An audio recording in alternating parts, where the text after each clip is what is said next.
Greetings and salutations. Here I am presenting micro lesson 2, comparing the two constitutions. I will be comparing the U.S. Constitution and the Florida Constitution.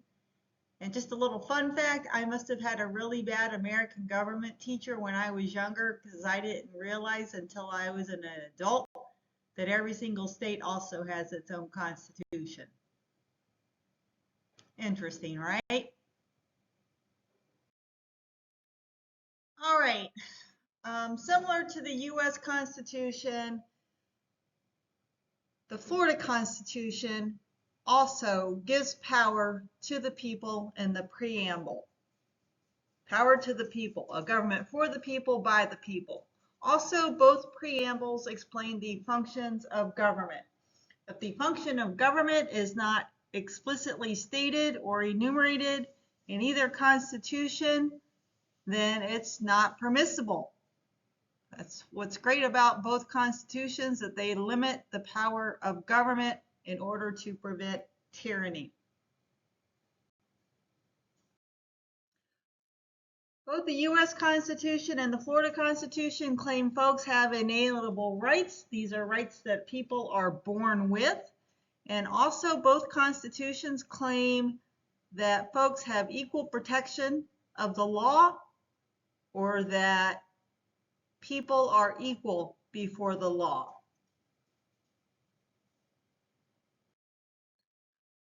Both the U.S. Constitution and the Florida Constitution include the rights of citizens. The U.S. Constitution has a U.S. Bill of Rights.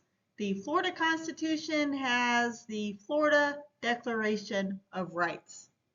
Some of those rights are similar, but some of them are also very different because you have federal issues here to consider as well as state issues to consider.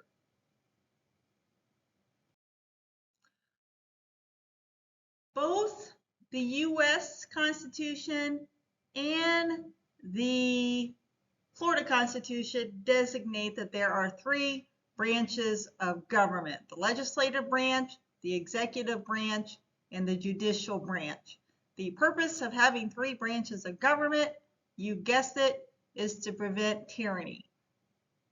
We do not want to live in a society where one branch or one person holds all the power. That never ends well for the people. The people in power might benefit them, but not for the average American Joe, Jack, and Jane. All right. So there is a federal legislative branch and a state legislative branch. Both are headed by a bicameral body, also known as two chambers or two houses. I do believe there is one state that has a unicameral body, and I think it's Nebraska. I can't remember. You can look it up. But there is one state with a unicameral legislative branch. So the legislative branch at both the federal level and the state level have, again, what is known as a bicameral body, two houses, two chambers, U.S. House of Representatives or Florida House of Representatives, and then U.S. Senate, and then the Florida Senate. Congress at the federal level, legislature at the state level, bicameral, House of Representatives and Senate. Both the federal government and the state government have an executive branch, and the leader of the executive branch at the federal level is the president. The leader of the executive branch at the state level is the governor.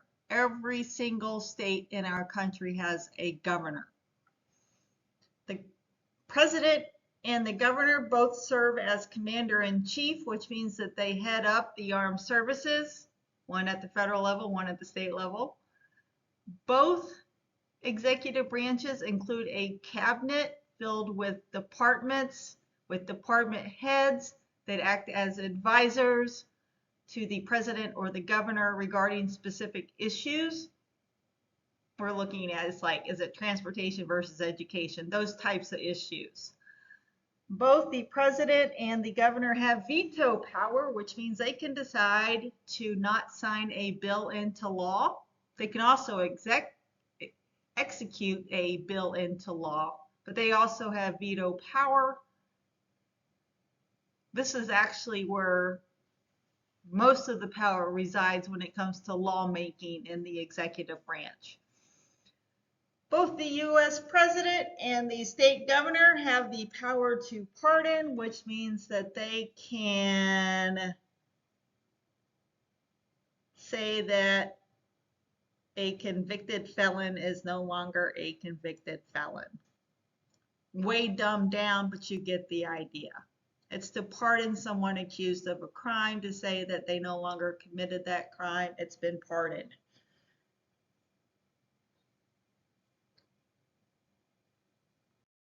All is forgiven. All right, the judicial branch, both the federal judicial branch and the state judicial branch have different levels of courts. There is a U.S. Supreme Court and there is a Florida Supreme Court. Your state also has a Supreme Court. All 50 states have a Supreme Court. There are appellate courts at both the federal and state level. What is appellate? It's a fancy word for appeals courts. Also, there are trial courts at both the federal level and the state level. Now it's your turn. Take a look at your own state constitution. Write about it. Let me know how it's similar to the U.S. Constitution, or let me know how it's different than the U.S. Constitution. Maybe you live in that one state with a unicameral Congress. I want to hear all about it. It's your turn. All right. That's all, folks. This little mini lesson is all finished. Have a great day. Toodles.